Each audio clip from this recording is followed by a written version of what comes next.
All right, we get a nice little surprise pick for the New York Jets with the 73rd overall pick in the third round as they go to the defensive side of the ball for the first time this draft, getting Azareye'h Thomas, the cornerback out of Florida State, ends up being the selection for the New York Jets. Great value. I can't believe that the Jets were able to get this very talented corner this late. When you look at the draft grade from Dane Brugler, he had him as a second-round pick. The Jets are getting him here in the third round. He was a one-year starter and outside corner. He measured in at 6'2", 196 pounds. So he got that length. He's 20 years of age.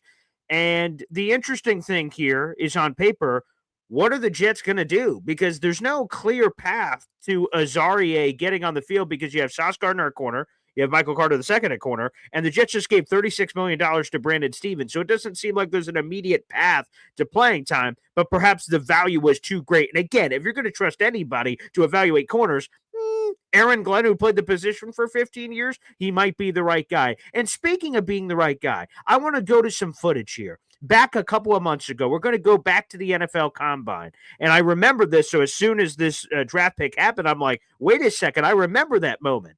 Caroline Hendershot, Jets team reporter, was on the desk, and she was joined by Trevor Sikkema, the lead PFF NFL analyst and draft analyst for Pro Football Focus. He joined her on set, and you'll hear it just here in a moment. She turns to Trevor and says, if you could pick any player from the 2025 NFL draft, any round, doesn't matter, that you think would be an Aaron Glenn guy, who would it be? What was his answer? Aarier Thomas. Let's go back to the footage. Now, is there someone in particular that you think fits an Aaron Glenn as a head coach system? Okay. We haven't brought this name up yet, and we haven't talked about this position yet. Aarier Thomas, the cornerback from Florida State. Okay. I just think that the dude's got the attitude that Aaron Glenn would love. And the more that we do mock draft exercises and we sort of talk, we're getting into the season of it's more of predicting what's going to happen with these mock drafts. The more I think about it with Aaron Glenn, the more I just think, okay, if they're moving on from Aaron Rodgers, it means that it feels like it's going to be a little bit of a retooling of the roster over the next couple of years. That means I think he believes he has full control to take the best players available and the guys that are going to fit the culture that he wants to build. Aarier Thomas is a man coverage, in-your-face, feisty type of a cornerback that I think would be excellent on the opposite side of Sauce Gardner. He is somebody who I think brings that sort of like culture that they are trying to build of this competitive toughness, this just overall competitiveness with you. And obviously it's a position that Aaron Glenn knows very well. So if he's going to draft anybody as a defensive back, they better be wired correctly. And I just think that, like, when I watch him play and I hear about, whether it's people at Florida State or other draft evaluators who kind of know anything about him, have those little tidbits, it just feels like everybody's like, yeah, this is a guy that you want on your football team. So he is the first guy that just popped into my head when you asked that question.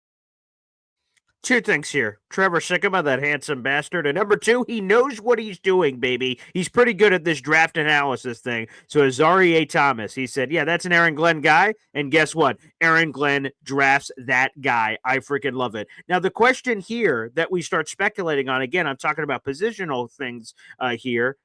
What does that mean? I go to Connor Rogers, interestingly enough, the co-host with Trevor Sikkema on the Stock Exchange podcast. His reaction to the Aarier Thomas pick was another 20-year-old prospect, over 300 snaps in man coverage the last 2 years, which Glenn loves, a disruptor. My question is, are they going to play Stevens at safety, which again brings me to that. Is there another path here we're not talking about? A bunch of months ago in free agency, after the Jets signed Brandon Stevens, now he's played corner and safety in his career, but when he was signed to the Jets, initially on the roster sheet, it said he was a safety. We're all like, oh, was that the plan?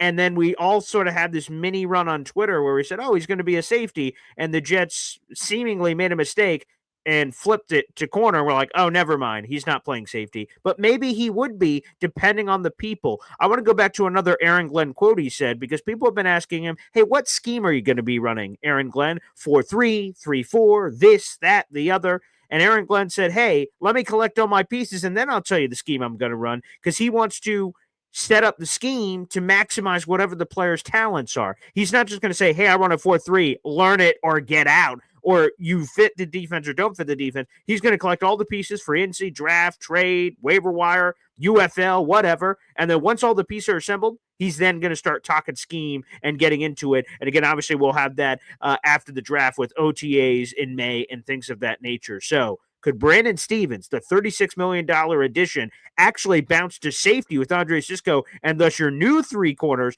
are Sauce Gardner, Michael Carter II, and Azareye'h Thomas? Something to think about moving forward here. The first dip of defense for the New York Jets in this draft, and that shuts down their work through the first 2 days of the 2025 NFL draft, barring a surprise trade here.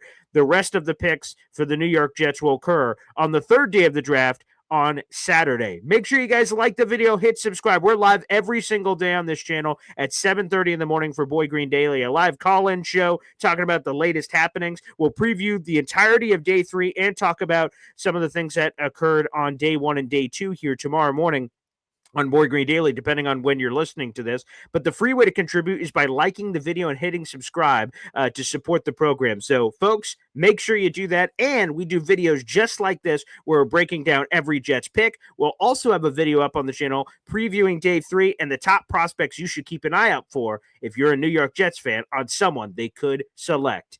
Thanks, everybody, for tuning in.